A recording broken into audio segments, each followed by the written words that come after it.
There we go. Hello. Dannon, there you are. Hello, how are you doing? I'm good. How are you? Good. I'm just, let's see, waiting to go live in Facebook. Sounds good. I figured we could give a couple minutes, just let some people filter in. For sure. How's it going? Oh, not bad. I know it's almost dinner time for you guys over there. So Yeah. it's dark out here now at 7. Oh, I know, right? But creeping towards spring, kind of.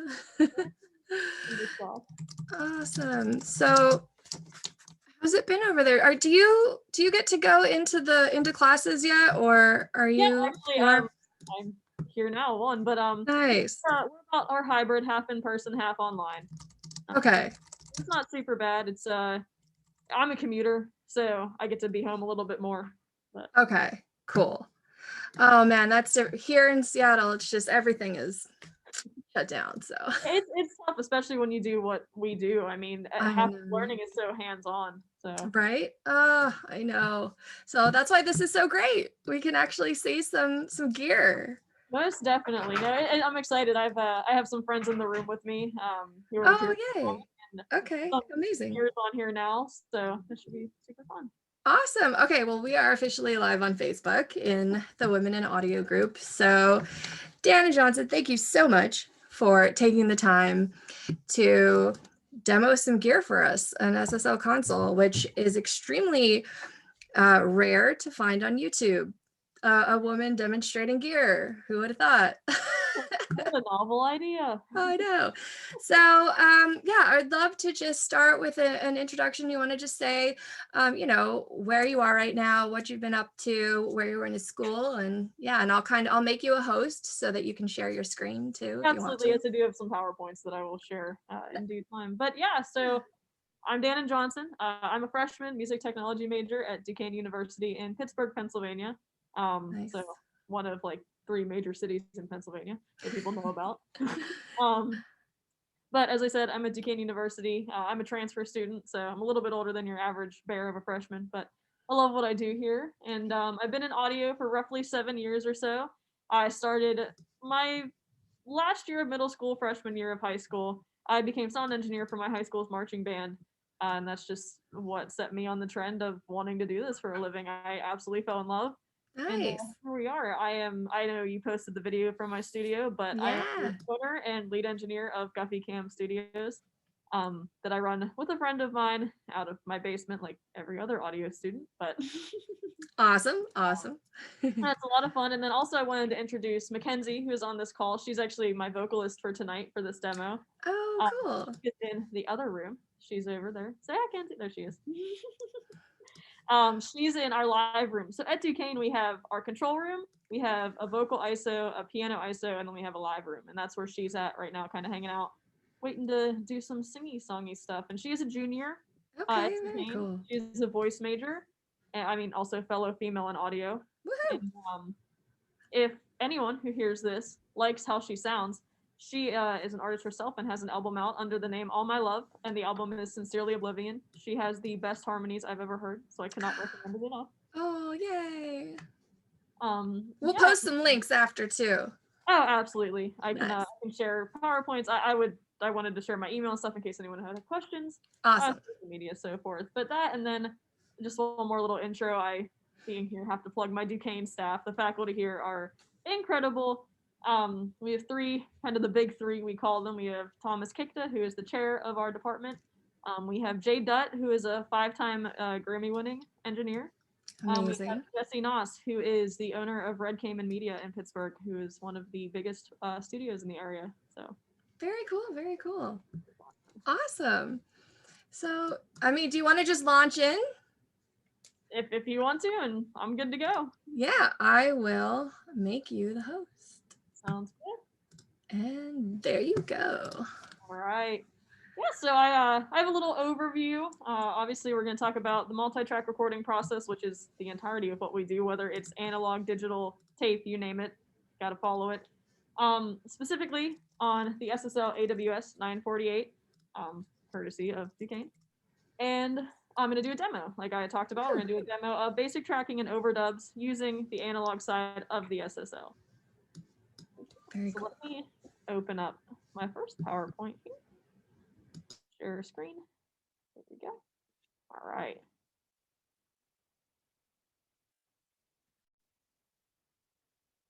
Look okay?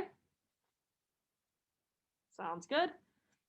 So obviously the SSL AWS 948, there is a 924, which is the mono version of this console, hence 48 inputs, 24 inputs. Pretty easy. So here's a picture of the console I'm currently sitting at. We also run, and you'll see on the next slide as well, PMC monitors out of England. So this is just a English-based room. We have SSL, which is from the UK. We have PMC, which is from the UK, and all top tier audio equipment. So I'm very grateful to get to work on this every day. A couple specs on the console itself. It is an analog mixer, but what makes it special is at the flip of a little blue button, it can become a hybrid console and a DAW control surface. So I could launch Pro Tools, Logic, you name it, and all of these faders would move with what's on your screen. That is awesome. And it's so pretty. Oh my gosh, yeah, it's gorgeous. But no, it's a very versatile console, and what I'm about to present tonight in demo doesn't even scratch the surface of what this thing can do. Amazing. It is 48 inputs, like I said, hence the 948 name. It is 24 channel faders, but where you access your 44 inputs, which you'll see me do in the demo, is with the flip of a rotary knob, your faders become the next 24. So they're kind of layered on top of each other. Or you can use the rotary knob, whichever you're more comfortable with. There are 3 main modes of operation for this console. There is stereo mix, inline mix, and inline tracking. Now, stereo mix kind of is just what it sounds like. Each channel or I/O strip has a left and right. Stereo mix, you're using a stereo signal to one channel strip. Our inline mix doubles the number of inputs you have, essentially making, instead of left-right, you have input 1 and 2 on one channel strip. So if you need to record a massive orchestra that has more than 48, mics you're gonna run, that'd be your go-to. And then inline tracking is most similar to what we run here at Duquesne, and that is how the console functions best in terms of being a hybrid console, going from DAW to analog and back and forth. And I have obviously the PMC monitors again. Go to the next slide. Oh, there we go. So we have the channel strip to take a look at. We have, and now these are things I'm going to be using tonight since I can't get my computer on top of the console. I figured it'd be easiest to show this way. But the very, very top, we have our gain knob, and we're going to talk about gain staging tonight, which I said we'll learn more about. We have our phantom power, which we are going to be using tonight because we're using a condenser microphone. The next section down, we have our EQ, which SSL EQs are notoriously great along with their compressors, so can't complain. We have our Qs, which if you're familiar with the term auxes, same concept. This is what we're going to send our headphones to, our reverbs, kind of anything we want in our headphones and foldbacks, going to live here. And then we have stereo width, which is just a fancier term for pan. There are actually 2 pan knobs on this console. The stereo width focuses on what we're going to hear from headphones and left, right.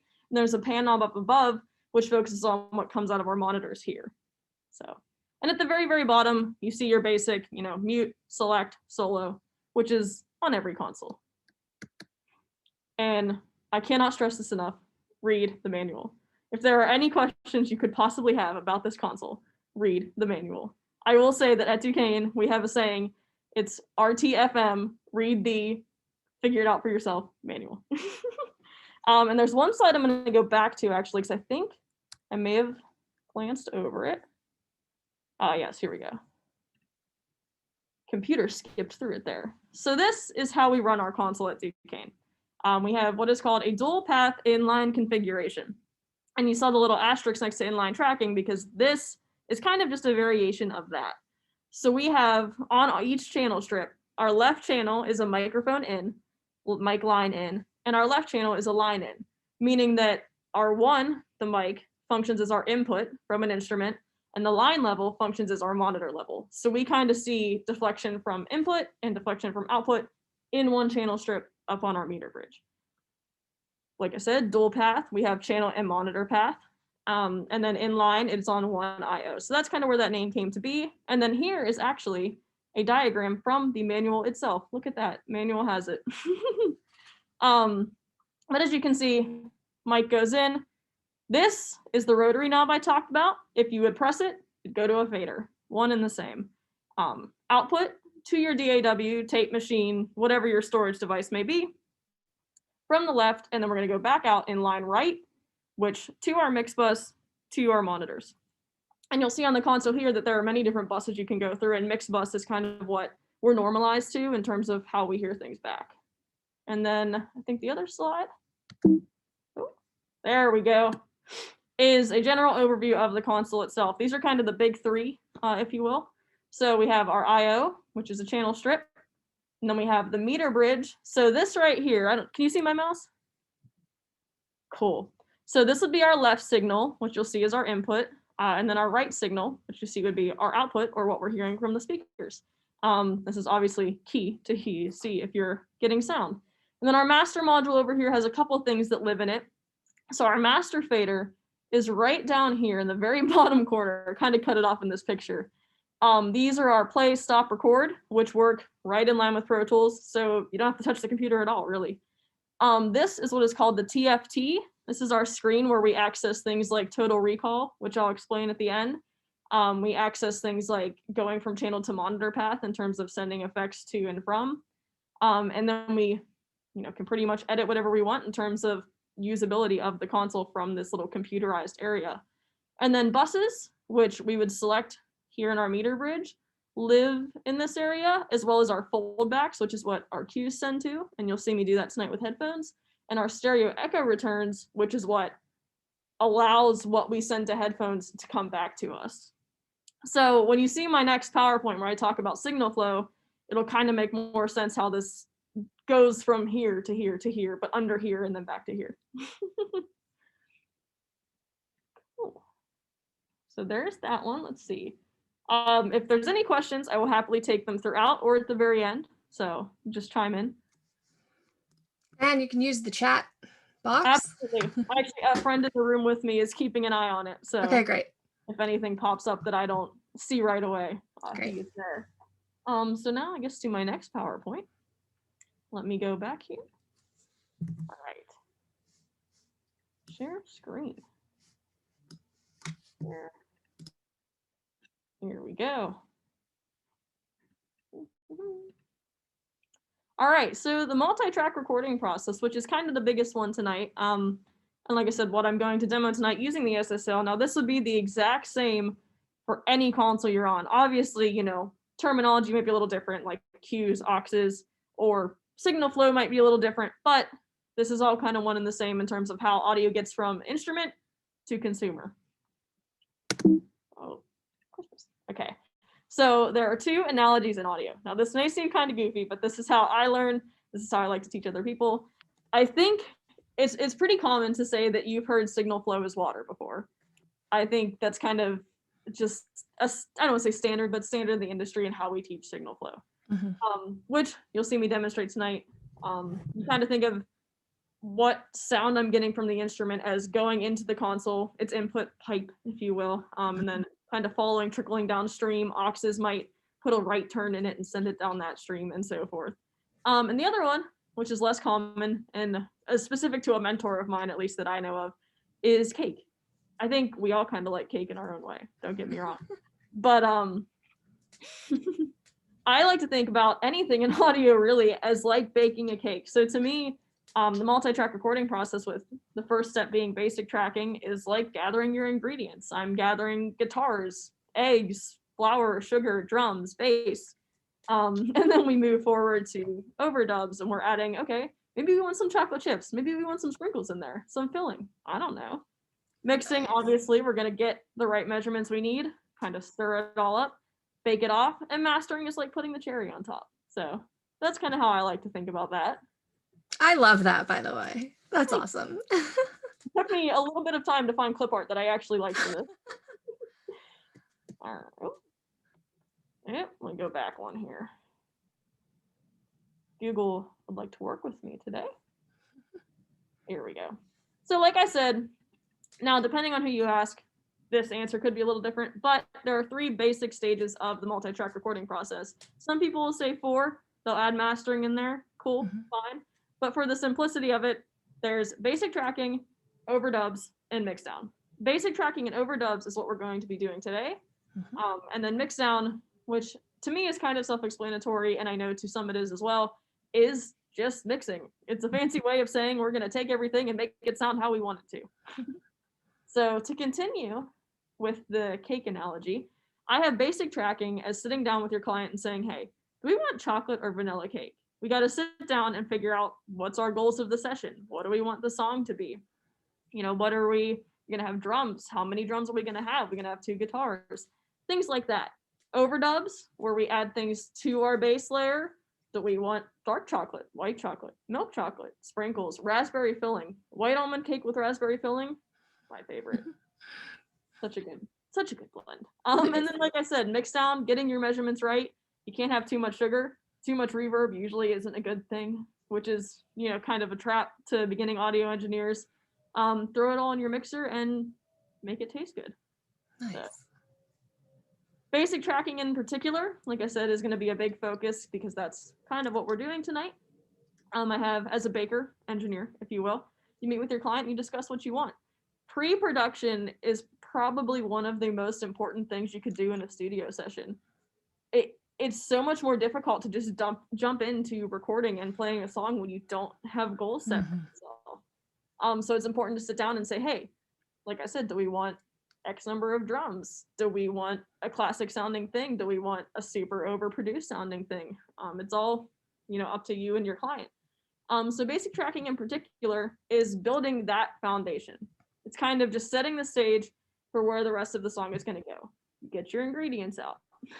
Typically things like drums, bass, and keys will be recorded here. You can do everything if you want, but it's more common for them to be overdubs like guitars and vocals.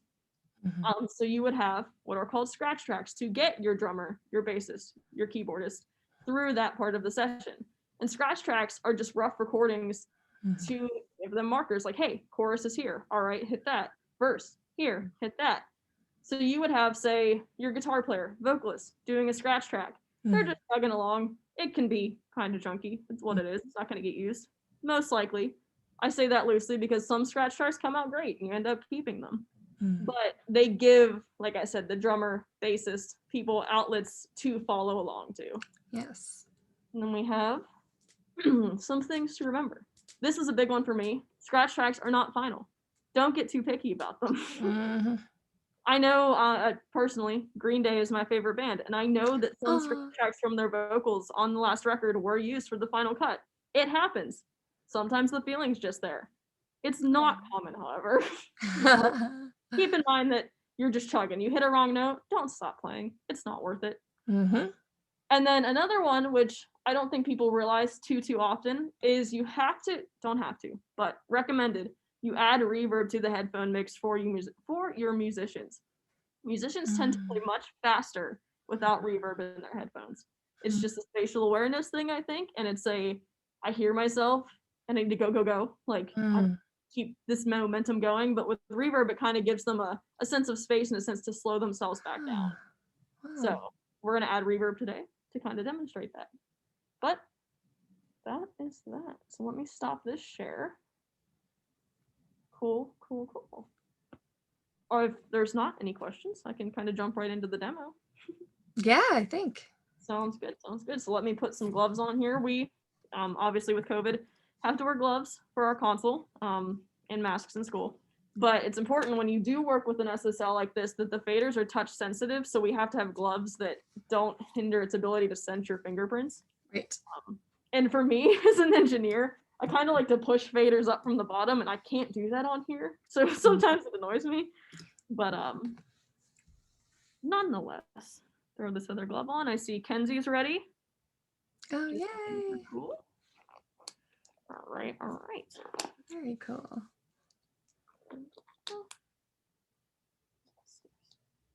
There we go. So I'm going to move you guys here to our first channel strip area. So this is where I'm going to be hanging out for this first bit of the session. So one of the first things, there we go. to establish in a session is communication with your artist. If you can't communicate, you're not going to have a very effective session, to say the least. So we're going to establish what we call a talk back today, as well as getting her microphone to our feed so we can hear her, and the talk back is so she can hear us. So she knows, and she's on the Zoom call right now because I have her listening to me, that we're going to start to gain stage, which you would just say, hey, I want you to sing at, for a vocalist, whatever volume you feel is going to be your loudest for this particular song, such that we can have our best signal to noise ratio possible, which means our best input of her over the innate noise that comes from our console, our wires, our microphones, etc. So Mackenzie, I know you can hear me. If you'd like to give me a sample of what you think you're going to be singing.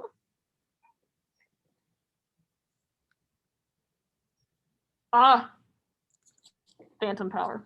I looked at that and I was like, why am I not getting deflection? So she is using a 414 right now, which requires phantom power. It is a condenser microphone, which works on 2 plates, and one of them needs to be charged, hence why we're going to add 48 volts to it.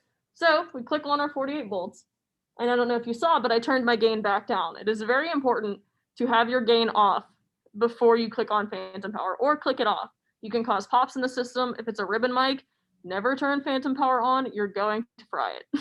Okay. Pro tip. Anywho, now that that's on, Kenzie, if you'd like to give me a little bit again. There we go. So I'm not sure how, yeah, you can see a little peak there. We see deflection from her. I'm going to boost her up a little bit. There we go, looking good. So right now, I'm going to go to my channel path, which is this fader, turn her up to unity gain, which unity gain is 0 on any console, is what that manufacturer decided is the best signal to noise ratio to work off of. It's not a standard to be used, it's just to be manipulated to what fits what you're recording. So she's at unity gain in the channel path. We're going to flip with the press of the rotary knob to the monitor path, turn her up to unity gain there, such that we can hear her. And then we're going to slide over to the master module. Get my chair out of the way. Going on a road trip, boys. All right. So we're at the master module now, and what you don't see, which you can kind of try and get in, is our A to D converters to take the analog signal from our SSL to our storage device, which today is Pro Tools, once I wake up the computer. Nice. And so she's getting deflection in input 1, and then we also have our patch bay down here, which normally I would use to add our reverb, but over break, they've kind of readjusted our console such that we don't have to. But if you'd want to add EQ, compressors, this is your boy to use. So at the master module, there we go. And then at Pro Tools, which I think you can kind of see now, drag this over. There we go. This is my track that I have up for her. So she is coming in on input 1, and we're going to send her out of input 1 because we also turned on the monitor path in that channel strip. We're going to input monitor her so we can see deflection. Would you look at that? We see her in Pro Tools. Perfect. Nice. So now we go to our master fader, turn this up. And when I talked about the SSL having a couple different buses, this is where we click on our mixed bus, because that is where our path to hear her and to record via, how we're normalized is the mixed bus. So that's clicked on. We're going to turn up. Can you hear her okay? Yeah. There she is. All right. So we have her coming in now, and what we're going to do is establish communication with her. So we're going to set up our talkback. So we need to turn on her headphones first. Come over this way. I need like a GoPro strapped to my chest. Awesome. So our headphones are cues. Like I said, they're this little green section here. So we use, at least our console, is normalized to QA. There's also QB, there's foldbacks, etc. So I click this rotary knob on, bingo, and I go to QA. I turn it up because that is the level of which she is getting of herself into her headphones. Then I slide back over here. You get your exercise in with this console. To our foldback, which is what allows headphones to be sent to themselves, as well as reverbs to be added, etc. So I click on, let's see, QA, because that's where I'm sending her. And I click on mix, because that's the bus we're using. and I turn that level up. And then if I want to add reverb to her signal, which I do, our reverb unit is normalized to stereo echo return 1. Like I said, I have to patch previously if this weren't updated over break, but we're going to go in to stereo echo return 1 and do the same thing. So we're going to click fold back A because that's what we're using. And then we're going to click mix bus and turn it up. So our knob up top for our stereo echo returns is what allows us to hear it in the control room. And our knob at the bottom, which is our level, is what allows her to hear it in her headphones. Okay. So we're going to turn hers up. I'm going to turn her back on. So we should be able to hear her. See if she can hear us. Oh, would you look at that? Yay. Can you hear me in the talkback, Kenzie? I hear you. Yeah. Sounds good. So if she wouldn't be able to hear us, if she needed more of us, if she needed less of us, we can go up to our talkback section up here. Talkback out is our gain, and talkback to fold back is what she's getting from us into her headphones. Cool, cool, cool. Cool. What we're gonna do, come over here, slide myself over, is we're gonna record our first basic track. Awesome. We're gonna go into Pro Tools. Let me drag this back over. Let's see.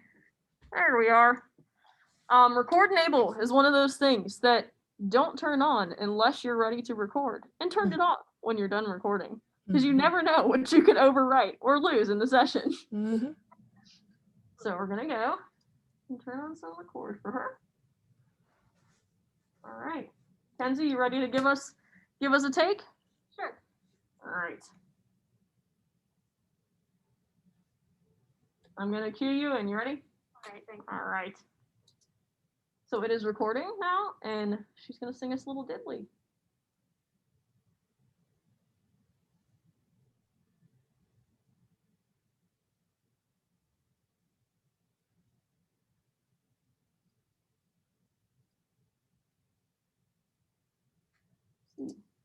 You sing anything there, Kenzie?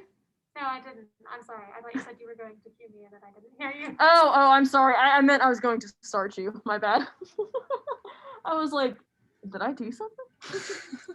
Well, let's give that another go. When I say cue you in, I'm gonna press spacebar. Cool? All right. See what I mean? Communication is key. Communication. So let's delete that. We don't need it. We're gonna go back to the top. All right, I'm pressing spacebar now. So she knows she's able to record.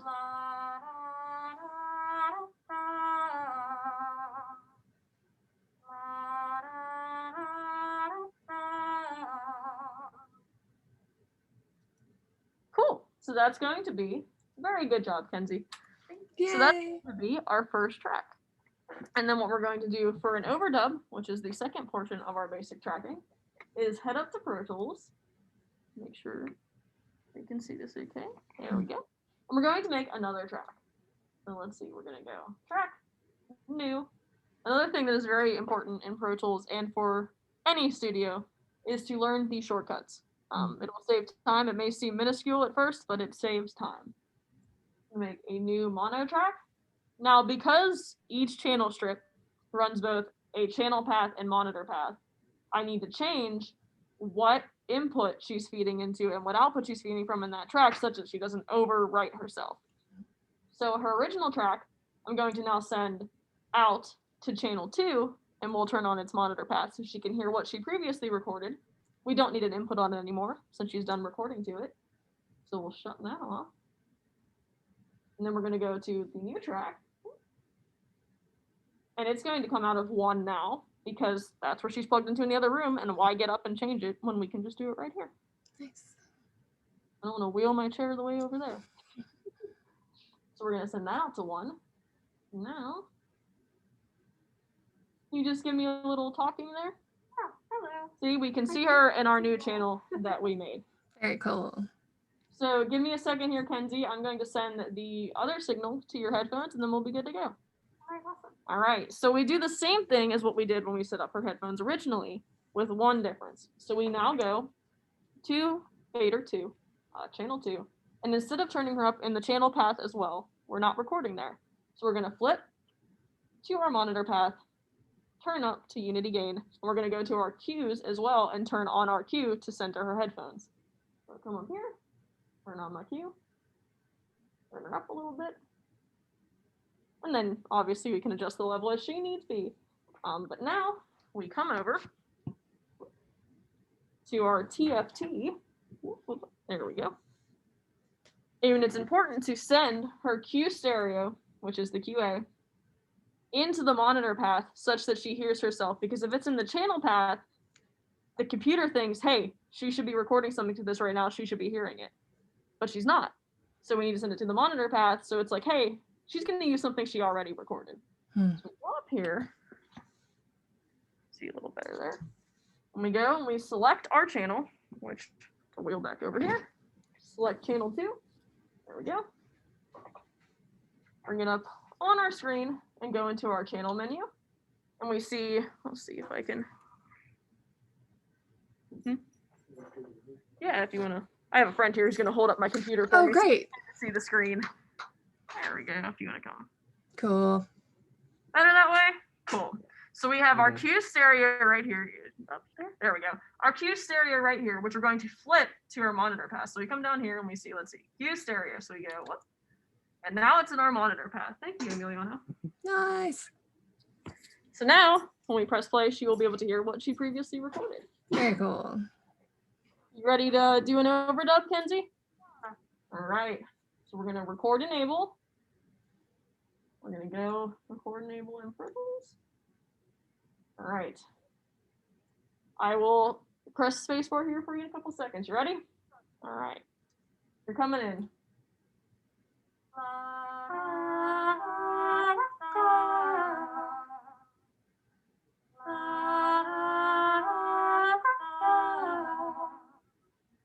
Look at that. All I tell she writes the best harmonies, I swear. So pretty. Very, very good. Everyone thinks it's beautiful, Mackenzie. So yeah, that's kind of the most simplistic way to do a basic tracking and overdub on the SSL AWS 948A. And like I said, this barely scratches the surface of what this console can do. So the final thing, before you would leave the session, say all we were doing is these 2 takes. Great, fine. Especially in a setting like this, where there's other kids gonna come in, do a similar thing, something different, you have to zero out the board. Okay. So we're going to come back up to our TFT. Yeah, if you can. Cool. He's gonna hold it up for me again. Very helpful. Yeah, look at that. So we go to our TR spot, which is total recall. And then we press all twice. And that brought down all of our faders. So the faders will kind of slide down. Actually, I'll do that again. Can you just pan right here, Emilio? Yeah. Thank you. See if you can see that. There we go. So if I press all twice, faders shoot back down. Pretty sweet. Then it shows us, okay, so our channel 1, something's off up there, which is our gain knob. So I'm gonna come over here, turn that down, click phantom power off, boom, turn back down our QAs, click those off. All right, come over here, go back to where we were, and our TFT tells us this. They won't tell us, hey, it's this rotary knob, but you'll see, hey, something in this channel path isn't zeroed out. So let's see, scan. All channels matched. Would you look at that? Nice. So now the board is ready for the next person to use in whatever configuration they may want to use. Yeah, so that's kind of the basics of it. And if you Nice. feel feisty and want to switch it into Pro Tools, it's that blue light right here. Comes. Okay. But that can be a demo in itself. Right. Very cool. That's kind of that. I know it's not a super intensive, lengthy thing, but when you set up, 48 channels of input and you're doing this same exact thing over and over, it can get pretty deep in there. Yeah. Do you have anything that you're working on right now? I have a couple projects right now that I'm actually going to transfer into this room once they're ready. I've been helping out with a podcast. I'm doing sound design for them. Oh, nice. Company, as well as a local band who's doing some demo reels for Instagram, like some little promo videos. Cool. Helping do some audio for that. But yeah, I have some just personal stuff too. I'm working on a little like EP of my own. Oh, yay. We're all helping out friends here at school. So Yeah. I actually plan on taking an old mix of mine that's out. It's a Green Day cover and doing Oh, a what? strictly analog mix of this. Yeah, it exists on Bandcamp. Okay, so you're doing an analog mix. Are you recording it? So it's already been recorded. Okay. I mean, like, are you going to record your mix of it? Oh, absolutely. Okay. I fully intend to like I said, if you search me on Bandcamp, the song will come up. And that was all done in my home studio. And now that I have Nice. access to here, I would love to map it out and just do a straight analog mix of it and kind of get a new feel for it, which if you'd like me to do any videos of, I'd be happy to do as well. Yes, absolutely. I think that would be so much fun. We're And actually learning in school right now as well to run the SSL to a tape machine. oh, wow. That could be another thing to look at. I can Interesting. do demos with you as I learn myself.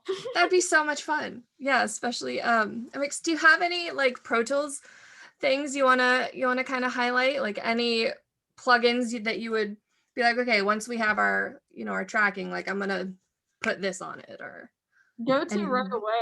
I like to EQ first. I think Mhm. that's just kind of it helps me to hear what I want better, and then it just makes sense in terms of workflow to me. So if I'm gonna EQ something, I'm gonna take out something I don't like. Why put a compressor first and compress that frequency as opposed Mhm. to getting rid of it before I would, have to amplify it and so forth. Mhm. I will say that Deverb in Pro Tools is a beast. It's a great reverb, Mhm. but it pitch shifts. So you have to Okay. keep that in mind when you use it. Okay. That's something one of Jesse Noss actually at Duquesne had taught me, and it's insane. It goes like a full half step out of pitch if you listen to the decay of it. Whoa. Um, but there's so many amazing like if you watch any Facebook group that plugins will come out. There's a reverb Yeah. called I think it's RAUM RAUM that I Mhm. like a lot right now. Mhm. Which I got for free. It was just a little special someone was running. Nice. So like just stuff like that. As a student, I always try and watch out for because Mhm. it. I mean, it may not be a super known name, but you have access to everything, so why not use it? Yeah, why not? And I That's so am a big cool. fan. I grew up on. I say grew up loosely because I'm only 20, but I some of my first experience on an analog board was the Rupert Neve board. So I love getting to Wow. work with Rupert Neve compressors here at Duquesne. Like that's just super cool to me. I Oh, was at that's way State cool. University when I Okay. worked on one of those. It was a Yeah. 5080, so That's awesome. Well, congrats. but it's a lot of fun. And we also have with SSL. SSL makes phenomenal preamps, phenomenal EQ compressors. We have what's called an SSL Fusion upstairs in our mastering suite, which just gives you the extra 15% you never knew you needed in a master. It's Nice. magic. We also say it Duquesne FM, which means effing magic, because Nice. that's what all of this stuff is. Mhm. But my friends are here laughing because they get it. Like that's what. Nice. But yeah, it's everything I think in audio. If it's not who you meet and when you meet them, it's trial and error with this Yeah, stuff. for sure. It's having that sound in your head. Like for me, when I go into a room and I want to understand how the speakers sound, I listen to Jesus of Suburbia. That's the song I know. I know how I want it to sound, so I can base what I do off of stuff like that. Okay. That's awesome. No, I think if people don't do that to get comfortable with the room, I think they're kind of missing out because we all have songs we know and love Yes. and how perfect they sound to us on a setup. So when I bought new monitors for my studio, my mom can vouch for this. I was in Guitar Center playing that song through my phone to hear which one represented it how I thought it should be represented. Nice. And then you kind of tweak your room accordingly. So even mixing, I kind of approach it with that attitude. I Mhm. think, how did my favorite record do this? Nice. Like Awesome. American Idiot, they cut all of their drums to 2-inch tape. So now that we're learning tape, I'm gonna cut drums to my EP on tape. Whoa. Oh, that's so cool. Are you able to kind of show the space a little bit? Yeah, absolutely. I think I'll try and spin it on here first, and then we'll see here. So this is our control room. It's on the first floor of our campus. So Nice. we come in, and we got our console here. So obviously our SSL. We have Mhm. our PMCs up in the corners here, which are great monitors. Nice. We have 2 screens. So when you split in Pro Tools between mix and edit, it's super simple, Mhm. or whatever you're doing. 2 screens here. So I usually like to work with mix window up here, edit window over here when I'm doing something like this. Then we Mhm. have, let's see, we'll go over this way. this screen up here allows us to see the other rooms that we work with. So this is where Kenzie was. In the live room, we have our control room. We get to see ourselves. Our vocal ISO and our piano ISO, which used to be our original control room. And then if you want, I'm gonna like pan past you guys. Is that okay? All right. Got some friends here with me. There's Kenzie.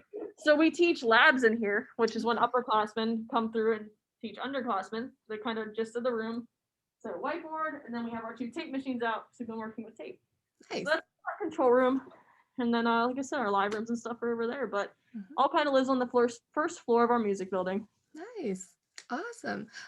Would you mind just showing a little bit more of the board up close? Oh, absolutely. We can go for that. Awesome. Pick you up here.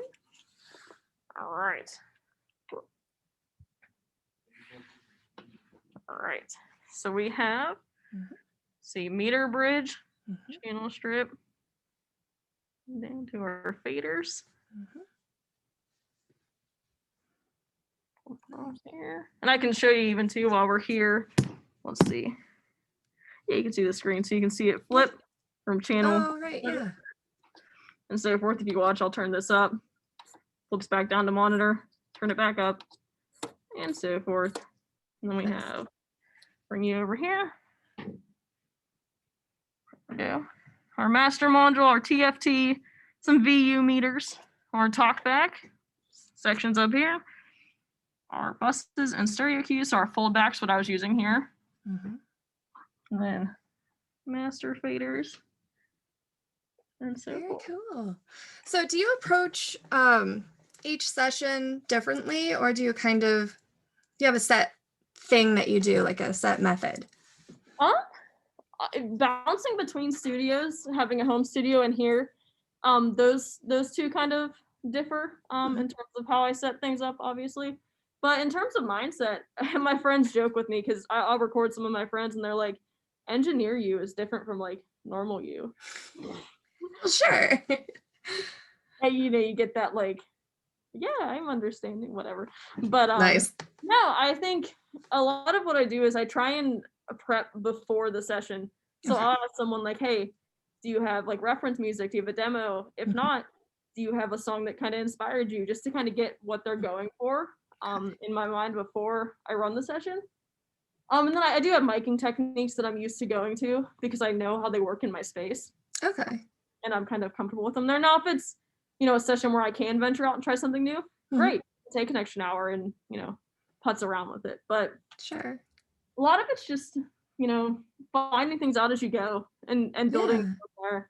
So like I said, I have miking techniques I'll use, but if I doesn't work for whatever particular reason, we change it up. I come in here and learn this console and get to try new things every day. So yeah. And then for different genres, do you kind of apply different techniques for different genres? Oh, absolutely. Especially I'm a guitar player by grade. So to me, guitar is something that I can kind of really hone in on. Okay. For example, if I'm going to run something that has pedals, guitar pedals, I'm going to run a couple DIs. I'm going to run a DI pre-pedals, a DI post, and then mics on the amp. Just so if something were to go wrong in terms of, like, we don't like how this pedal sounds, so forth, I have a clean one that I can re-amp later. Nice. Usually our post pedal DI, I never use. It's just super crunchy sounding and doesn't fit the bill, but it's like a safety net. And then obviously our 2 mics, if we like them, great. But I always try and have more than I need. Nice. You can't do that in the days of tape because you're limited. Sure. But with digital, if I don't end up liking, this guitar part, I cut it. If I don't like that overdub, I cut it. It's not a big deal, but I have it in case I need it. Sure. Nice. So I always kind of approach with the mindset that I'm gonna get one more than I think I need. Right. Nice. And I try and I think a lot of this too is you have your best ideas off the cuff. So even in a mixing session, I've learned to try and just spill it all out as soon as I can. Like, don't go back and putz with that EQ. Get it where I think it should be, and then move on to something else. Nice. You try and get like 8% done, and then you can go back and do the last 20 when you sit and get to tweak it. Nice. I like that. So, at least for me, I get in my own head about things. So if I can just get it out and move forward. Yeah. After graduation, what are your goals? So I tell everyone this, and this is my biggest goal in life, if you will.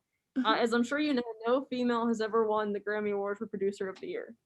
And that is my goal to do that. Yay. If Well, not the first, one of the first. But aside from that, obviously I do have my home studio. yeah, I see that become a force to be reckoned with in the industry. I I love know it. I've even interned where you start off making coffee, and that's how you start in this industry. And Yeah, of I course. texted my mom the first day I did, and I was so excited. I was like, "Mom, I made coffee." Yeah, heck yeah. You Uh, have to start somewhere. Absolutely. So I would love to end up in a studio somewhere. I'm kind of looking at Nashville, and I know it's like the country music capital, but it's just the music capital, and I don't think people realize that. Sure. I'm not a country music fan, but again, just the music capital. Yeah, that's awesome. And be an editor or something, but I would Right. love to be a mix engineer in my own studio and then win that Grammy. So Oh, I love it. That's amazing. I'm rooting for that. So are you taking songs right now to mix in your studio? oh, absolutely. I mix, I master, I can edit. I like to take all work that comes to me because to me, no experience is a bad experience. Nice. I love it. Especially, in times like this, it's sometimes hard to come by work. So as busy as I can be, even with school, like I love being busy doing what I love. Hmm. So it's not work. It's, Yeah. getting free time and doing everything. But yeah, I actually did like a little special through my studio in terms of like quarantine, like, rates are a little different and stuff like Yeah. that. But even now, Nice. having access to the studio, I can bring stuff in now and give you an SSL mix. I can give you an SSL master. So, That's amazing. That's but cool. yeah, if anyone who sees this, I will Yeah. gladly share my email and so forth to my studio. Um, Yeah, yeah, we'll make a post with links and everything. But I do want to say, like, I mean, just an amazing grasp of everything, that you've demonstrated. It's like you're just going and it's amazing and it's really inspiring to me yeah, to I hope I didn't learn. speak too quickly. That was kind of a fear of mine, but Well, and now we have the video so we can go back. no, it's true. I know we're blocked here for 2 hours, and I looked at the clock and I was like, "Oh my god, it's just only 7 No, before that." and that's fine. I always block just in case so that, Zoom doesn't just quit. No, I totally get it, but yeah, I think, I would love to obviously show you guys more stuff on this as I get more comfortable with this and we all, grow together. Even we had briefly talked about some of the gear I have, that was Yes. in that, the studio video. My Tascam is my baby. I love it. It was my graduation of high school gift to myself. I love that. Oh, it's amazing. That's, yeah, definitely a dream for like the home. I would Yeah, love that. yeah, I love her. She, comes with me for live gigs, she stays with me for studio gigs. Nice. Been in Forum Sellers in Oakland before for gigs, so Very cool. Well, yeah, I definitely want to see that Green Day cover mix. absolutely, I can share the link to that too, so It'd be so much fun. that is, Uh, Mackenzie, who was with me today, was my vocal producer on that. She's a singer, so she oh, helped not sound awful. okay. um, do you have any resources that you've gone to over and over as far as learning process of engineering? Um, yeah, I mean, I actually, so there's a couple magazines I am, into. So there's Church Sound magazine, which is a very entry level, to audio kind of Mhm. approach. Okay. There's things like Live Sound International, which are the same company. Okay. But I got my start in live sound before going to studio, so Okay. that holds a special place in my heart. I actually work for, a union in Pittsburgh where we do set up and tear down for live shows. So I'm obviously Okay. out of work right now, but it's a lot of fun. So I'll go to magazines, and something that was instilled upon me at Duquesne was we do weekly logs where we just pick something we're interested in and we go research it. A lot Oh, of what I cool. find is on the internet, and I love watching videos of like Green Day in the studio or whoever and just Yeah. seeing how records were made and how I can do that here. How can I reproduce that? Okay. So a lot of what I do is just kind of, hey, what guitar amp did Green Day use on this? Who, Yeah. what compressor did this person throw on? And I have engineers that I look up to, Nice. whose work I will follow and read about. Like Butch Walker, is a Nice. phenomenal engineer. Emily Lazier, who won Yes. the Grammy for mastering, phenomenal. Yes. So I just find people that I look up to and always ask questions. I go at live shows when they're a thing. I go up to the sound engineer after the show and just say, how did you end up here? Yeah. I talked to Paramore's engineer and he's like, I met them in a bar. And here we are. Sweet. Oh Um, my goodness. But I think everything in this industry is just being curious and Yeah. going for it. So with Facebook now and the groups we have, it's phenomenal. Yes. So many resources. What a Sound resource. Girls is great. Yeah. So actually Emily's gonna be talking with us in like a month and a half. So watch for that. There's people on this call right now who I know absolutely adore her. Greta, I'm looking at you. Hi. Nice. Yeah, we're just finalizing the date for like a month and a half roughly. So That's phenomenal. keep I'll watch. be there. Yeah, for sure. I did an article, or I did a paper. It's like a 17-page essay on females in audio, and how we're underrepresented in the Grammys and stuff. And I reached out to her, and I have a good chunk of it on her. Oh my gosh. Would you want to share that paper with the group? Absolutely, I can do that. Sounds fantastic. Yeah. I also, if we're gonna plug anything, one of my best friends has a magazine called Riot Rage, which is specifically females in the entertainment industry. Oh yeah. It's any, women, transgender, cis women, anyone. It's just an outlet for creatives of that nature. So she is Riot Rage. Yes, I'm the music editor for it. So I handle Well, there you go. And so forth. That sounds amazing. So yeah, we definitely need to post that. She's an independent like myself. She's local. She goes to Pitt. Oh, cool. Yeah. She has 2 issues out right now. She's interviewed Dollskin, which is a huge kind of heavier female band. Yeah. So that was her first feature, which is very, very cool. That's so cool. Oh, righteous. I'm excited. A lot of cool things are getting to happen for my generation, just because of kind of being brought up in COVID and having to adapt to things, that people haven't done before. Like, I've never recorded a podcast on Discord before, but now it's half of what I do. That's amazing. That's really incredible. I love doing my own Foley, so that's how I ended up doing that. I get sucked into recording like placements. Oh, yes. Oh my gosh. I'm in awe of Foley. I got started so cool. doing a short like independent film for someone a couple years ago, and then it's just super fun. Cool. That film's out there too. Oh, nice. Very cool. I had a question when you were talking about you were watching Green Day and you're like, okay, what amp did they use in this? Do you have tricks for, if you're on a budget and you don't have access to the gear that's, a band like Green Day would have? Absolutely. I don't have access to that gear. I can tell you that much. Yeah. But a lot of it, at least for me, is thinking, okay, how can I apply this to what I do have? So like, I know that the drums from American Idiot were cut to 2-inch tape. I don't have a 2-inch tape machine, but at Duquesne, I have a 1/4-inch tape machine. So I'm going to try and weasel that in there, or I'll watch videos just of like final mix downs for like Holiday or Boulevard of Broken Dreams, and I see them just turn up that compressor a little more than I thought they would. Okay. So mix, I'm going to turn up the compressor a little more than I thought I would. And all right. see if I like it, cool. If I don't, okay. Yeah. So I kind of just try and listen for things that, at least for me, when I mix, I tend to not take things far enough. That like reverb. I always get so scared of adding too much reverb. Yeah. So if I just get that extra notch, I'm like, oh, that's how they did that. I was just scared to do it. Right. So. Oh no, that's awesome. Very cool. And I love Sound on Sound. Is a magazine that has a lot of great articles from a lot of producers who I look up to. Like, they did a whole Butch Walker rundown. So nice. I look at what gear he has and how he uses it, and I think, okay, he has this signal flow. Can I do that in my room? Mm-hmm. Yeah, that's so cool. Well, I'm super excited. There's never anything wrong about experimentation here. I mean, yeah, you could probably hurt some gear if you don't do it correctly. Yeah, absolutely. It's just, kind of not being afraid to step out of boundaries. The Beatles freaking did it, and they're the Beatles. Like, yeah, they were some of the first to put microphones in a kick drum.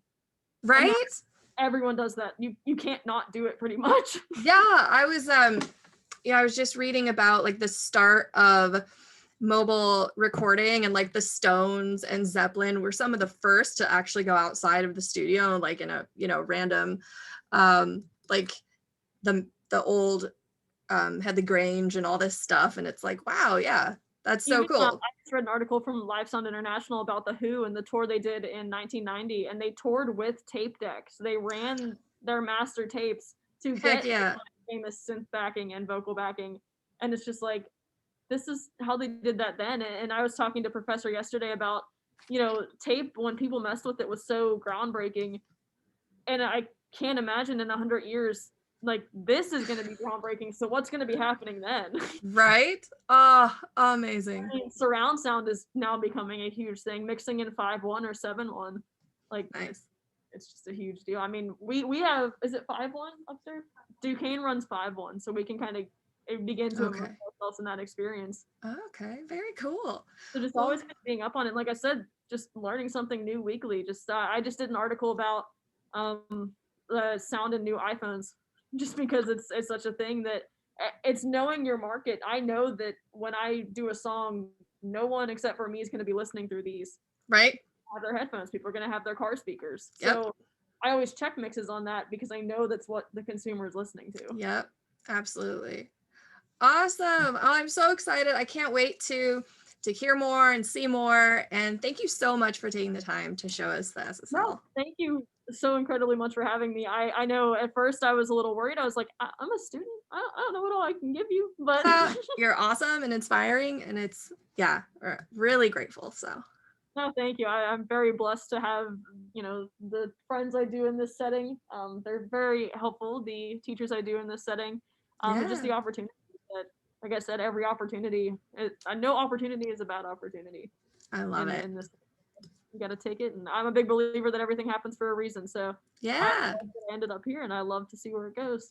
Definitely. Well, anyone has any questions, they can find you. You can send me all the links, and I'll post them in the group. And I can even share with you like PDFs of the PowerPoints if you'd like. Yeah, definitely. And then I don't if you want to say anything, I can say anything. It's the Women in Audio, WOMXN in audio on Facebook. If anyone would like to join the group, that's where all this will be. And they do insane demos. I feel so bad I haven't been able to make it to a lot of them because of classes, but they're archived. they're phenomenal. There was just one on Foley and doing sound effects using things that are sitting right next to you. Yeah, Celeste, and she's amazing in Italy, and she had those boots, and it's all of a sudden a drum kit, and I'm just like, okay. That just goes to show you, okay, I love this big Green Day drum sound. I don't have a big Green Day drum kit. I have like 2 microphones. I could do it with freaking boots. Right. I know. So yeah, definitely join the group if you want to catch some more demos and find Dannon. So it's a very inclusive group. I know there's some males on here. It is not just for females by any means. Oh yeah. Come on over. Yeah, every time I've talked to people about this, I'm like, hey, like join the group. Like it's a super cool up and coming thing. And I know you guys are working to start something a little bit different from the Gear Sluts thing, which is super cool. Yeah, we're actually, we're gonna launch soon. It's Gear Fanatics with an X. Yeah. So yeah, anybody who is, interested, we're really trying to highlight underrepresented voices in audio and just, audiophiles and gear nuts. So yeah. It's great that it's sad that it's happening now in 2021, but it's great that we're now realizing that audio needs more, an inclusive environment.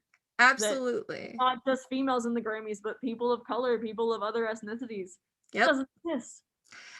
Exactly. So I'll share my paper with you, and you'll see how passionate I get about it. Oh, please. Yes, please do. I would love to read it. And then if anyone is interested in the Gear Sluts story, we will be talking to Meg Lee Chin next month on February 25th, and how, she co-created Gear Sluts, but then was kind of like relegated to the background and shut out of it. So there's that. To, Deborah, former CEO of the Grammys, who called them out for being an old boys club and got fired. Yeah. So yeah, 2021, it's still a discussion. So but we're on some good tracks here, and I think so.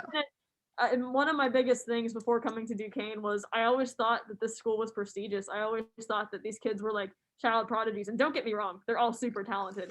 They're not, stuck up like you'd think they'd be. And coming in here, everyone is so incredibly welcoming that I could not be in a happier place. So if anyone who sees this is in the immediate vicinity of Pittsburgh or is willing to travel, I highly recommend you come check it out. They do Nice. summer programs that are 2 weeks. To Cool. kind of test the waters if you want to feel it out here. But Oh, that's great. Very, very cool.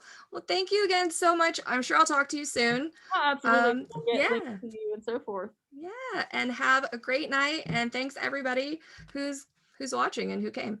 Absolutely. I appreciate every one of you here, and I appreciate you, Angie, for taking your time. Of course. Thank you. Thanks. Bye. See you guys.